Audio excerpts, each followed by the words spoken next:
صرف 5 منٹ کا مدرسہ قرآن و حدیث کی روشنی میں 19 رمضان المبارک۔ نمبر 1، اسلامی تاریخ۔ رسول اللہ صلی اللہ علیہ وسلم کا اعتکاف۔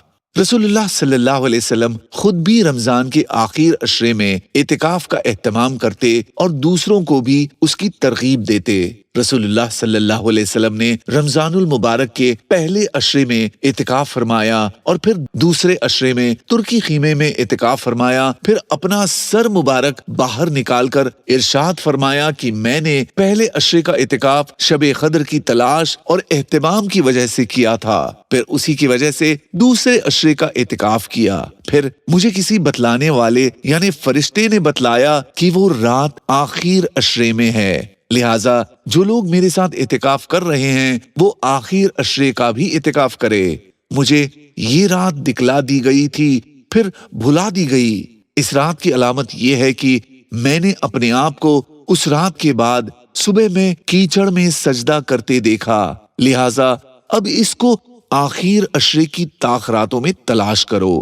راوی کہتے ہیں کہ اس رات میں بارش ہوئی اور مسجد چھپر کی تھی، وہ ٹپکی اور میں نے اپنی آنکھوں سے حضور صلی اللہ علیہ وسلم کی پیشانی مبارک پر کیچڑ کا اثر 21 رمضان کی صبح دیکھا۔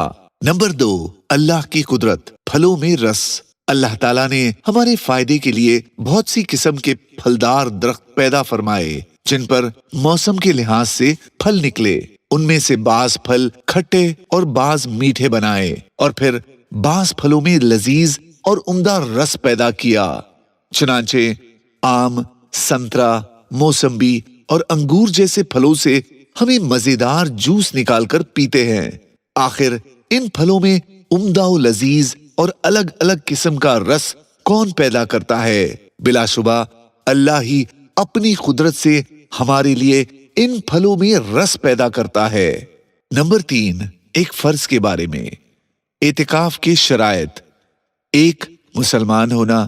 2، حادث اکبر، جنابت، حیض اور نفس سے پاک ہونا۔ 3، عاقل ہونا یعنی پاگل نہ ہونا۔ 4، اعتکاف کی نیت کرنا۔ نمبر 4، ایک سنت کے بارے میں، گھر والوں سے نیک برتاؤ کرنا۔ حضرت عائشہ رضی اللہ عنہا فرماتی ہیں کہ آپ صلی اللہ علیہ وسلم نے غزوے کے علاوہ کبھی بھی کسی کو اپنے ہاتھ سے نہیں مارا، نہ کبھی کسی خادم کو مارا، نہ ہی کسی عورت کو مارا۔ نمبر 5، ایک اہم عمل کی فضیلت، رمضان کے آخری عشرے کی اہمیت۔ حضرت عائشہ رضی اللہ عنہا فرماتی ہیں کہ نبی اکرم صلی اللہ علیہ وسلم آخری عشرے میں اتنا مجاہدہ کیا کرتے تھے جتنا دوسرے دنوں میں نہیں کرتے تھے۔ خلاصہ، یوں تو رمضان کا پورا مہینہ دوسرے مہینوں کے مقابلے میں ممتاز اور خصوصی مقام کا حامل ہے، لیکن رمضان شریف کے آخری 10 دنوں کے فضائل اور بھی زیادہ ہیں۔ نبی اکرم صلی اللہ علیہ وسلم رمضان کے آخری عشرے میں عبادت و اطاعت، شب بیداری اور ذکر و فکر میں اور بھی زیادہ اہتمام سے لگ جاتے اور رات بھر نماز، قرآن کی تلاوت اور دعاؤں میں گزار دیتے۔ نمبر 6، ایک گناہ کے بارے میں، حرام کمائی سے صدقہ کرنے کا وبال۔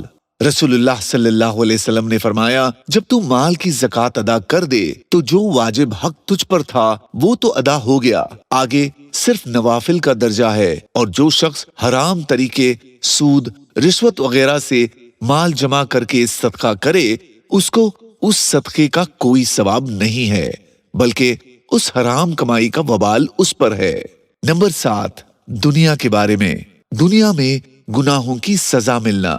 رسول اللہ صلی اللہ علیہ وسلم نے فرمایا، اللہ تعالیٰ جب اپنے کسی بندے کے ساتھ بھلائی چاہتا ہے تو اس کے گناہوں کی سزا جلد ہی اسے دنیا میں دے دیتا ہے، اور جب اللہ تعالیٰ اپنے کسی بندے کی برائی پر اس کو پکڑنا چاہتا ہے تو اس کو اس کے گناہوں کی سزا سے دنیا میں بچائے رکھتا ہے، یہاں تک کہ قیامت کے دن اس کو ان گناہوں کی وجہ سے پوری سزا دے گا۔ نمبر 8، آخرت کے بارے میں، قرآن کی شفاعت۔ رسول اللہ صلی اللہ علیہ وسلم نے فرمایا، قرآن کریم ایسا سفارشی ہے جس کی سفارش قبول کی جائے، بندوں کی بخشش کے لیے ایسی کوشش کرنے والا ہے کہ جس کی کوشش قبول کی جائے، جو اس کو اپنا امام اور رہبر بنائے گا اس کو یہ جنت میں لے جائے گا اور اس پر عمل نہ کرنے والے کو جہنم کی طرف لے جائے گا۔ نمبر 9، طب نبوی سے علاج، سرید کے فوائد۔ رسول اللہ صلی اللہ علیہ وسلم نے فرمایا، عائشہ کو تمام عورتوں پر ویسے ہی فضیلت حاصل ہے جیسے سرید کی فضیلت تمام کھانوں پر۔ سرید گوشت اور روٹی کو ملا کر بنایا جاتا ہے۔ روٹی تمام غذا میں اعلیٰ ترین غذا ہے اور گوشت کا سالن تمام سالنوں کا سردار ہے، جس سے طاقت میں اضافہ ہوتا ہے۔ پھر جب دونوں کو ملا دیا جائے تو بہت مفید ہو جاتا ہے۔ نمبر 10، قرآن کی نصیحت، نیک کاموں میں آگے بڑھنے کی کوشش کرو۔ قرآن میں اللہ تعالیٰ فرماتا ہے، تم نیک کاموں میں ایک دوسرے سے آگے بڑھنے کی کوشش کرو۔ جزاک اللہ۔